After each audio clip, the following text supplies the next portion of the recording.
தவேக தலைவர் விஜய் வருகையொட்டி கமலாபுரம் விமான நிலையம் முதல் புளியம்பட்டி வரை பலத்த பாதுகாப்பு ஏற்பாடு செய்யப்பட்டிருக்கிறது. தவேக நிர்வாகிகள் சந்திப்பு நிகழ்ச்சிக்காக சென்னையிலிருந்து சேலத்திற்கு வருகை தந்திருக்கிறார் விஜய்.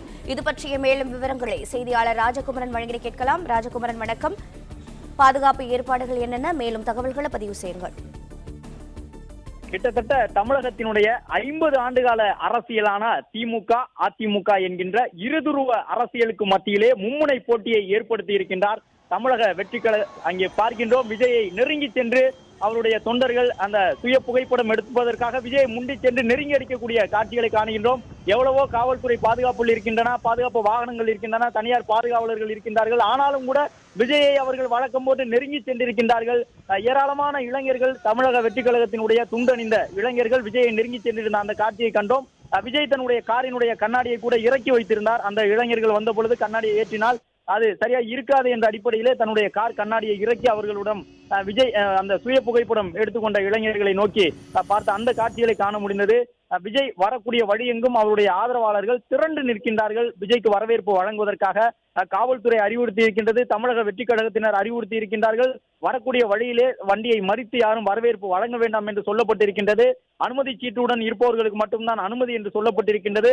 ஆனாலும் கூட முண்டி அடித்து விஜய் வரும் பொழுது அவரை நெருங்கி சென்று புகைப்படம் எடுப்பதற்காக இளைஞர்கள் காட்டக்கூடிய அந்த ஆர்வத்தை காண முடிகின்றது. இது போன்ற இந்த வரவேற்பு ஏற்பாடுகள் தான் தமிழகத்திலே இருதுருவ அரசியல் என்பதை மும்முனை போட்டிக்களமாக தமிழக வெற்றிக் கழகம் மாற்றி இருக்கின்றது என்று பலரும் அரசியல் விமர்சகர்கள் கருத்து சொல்வதற்கு காரணமாக அமைந்திருக்கின்றது. ஆனால் விஜய் மும்முனை போட்டி என்பதை தொடர்ந்து மறுத்து கொண்டிருக்கின்றார். தமிழகத்தில் இந்த 2026 சட்டப்பேரவை தேர்தலிலும் கூட இருமுனை போட்டிதான் என்று சொல்லிக் கொண்டிருக்கின்றார் தமிழக வெற்றி கழக தலைவர் விஜய். 2 கட்சிகள் வலிமையாக இருக்கும் நிலையில் மும்முனை போட்டியாக தவேக போட்டியை ஏற்படுத்தும் என்று சொல்லப்பட்ட நிலையில்தான் மும்முனை போட்டியல்ல இந்த முறையும் கூட இருமுனை போட்டிதான். ஆனால் போட்டி என்பது திமுகவிற்கும் எங்களுக்கும் தான் என்று விஜய் தொடர்ந்து சொல்லி வருகின்றார். இன்று அவர் வெளியிட்டிருக்கக்கூடிய சற்று முன்பாக வெளியான அந்த அறிக்கையில் கூட அதைத்தான் சுட்டிக்காட்டி இருக்கின்றார்.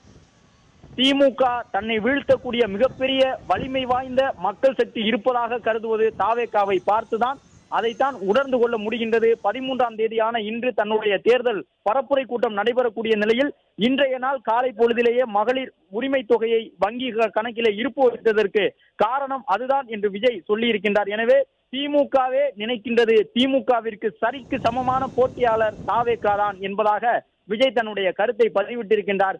எனவே அரசியல் விமர்சகர்கள் சொல்வதை போன்று தமிழ்நாட்டில் இந்த தேர்தலிலே எப்போதும் இல்லாத வகையிலே மும்முனை போட்டி இருக்கின்றது என்பது பொய்யான தகவல் என்பது தமிழக வெற்றிக் கழக தலைவர் விஜயினுடைய கருத்தாக இருக்கின்றது. கிட்டத்தட்ட 1974 தொடங்கி எப்படி 76 தேர்தல் முதலே இருமுனை போட்டி இருந்து வந்ததோ அதே போன்ற ஒரு இருமுனை போட்டி தான் இருந்து வந்திருக்கின்றது என்று அவர் இந்த தேர்தலிலும் அதே இருமுனை போட்டி தான் தொடர்வதாக தமிழக வெற்றிக் கழக தலைவர் விஜய் தன்னுடைய அறிக்கையிலே மறைமுகமாக சுட்டிக்காட்டுகின்றார். ஆனால் இருமுனை போட்டியிலே திமுகவிற்கு எதிர்நிலையில் இருப்பது அதிமுக அல்ல, இந்த முறை தவேக என்பதுதான் அவருடைய கருத்தாக இருக்கின்றது.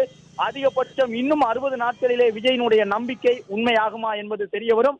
ஆனால் இப்பொழுது நாம் பார்க்கக்கூடிய இந்த விஜயை பொறுத்தவரை அவர் வரக்கூடிய வழி எங்கும் ஏராளமான தொண்டர்கள் அவருக்கு உற்சாகத்தோடு வரவேற்பு வழங்குகின்றார்கள். அவருடைய பாதுகாவலர்கள் 2 பக்கமும் வரக்கூடிய அந்த காட்சிகளை காணுகின்றோம். விஜய் வரக்கூடிய வழியிலே விமான நிலையத்தை விட்டு வெளியில் வரும் பொழுது மலர் தூவி அவருக்கான வரவேற்பினை வழங்கியிருந்தார்கள். இன்று விஜயினுடைய உரைவீச்சு எவ்வாறு இருக்கும் என்பது ஒரு முக்கியமான எதிர்பார்ப்பாக இருக்கின்றது. பிளே ஸ்டோர் மற்றும் ஆப் ஸ்டோரில் இருந்து பாலிமர் செயலியை QR கோடு மூலம் பதிவிறக்கம் செய்யுங்கள். செய்திகளை உடனுக்குடன் பெறுங்கள்.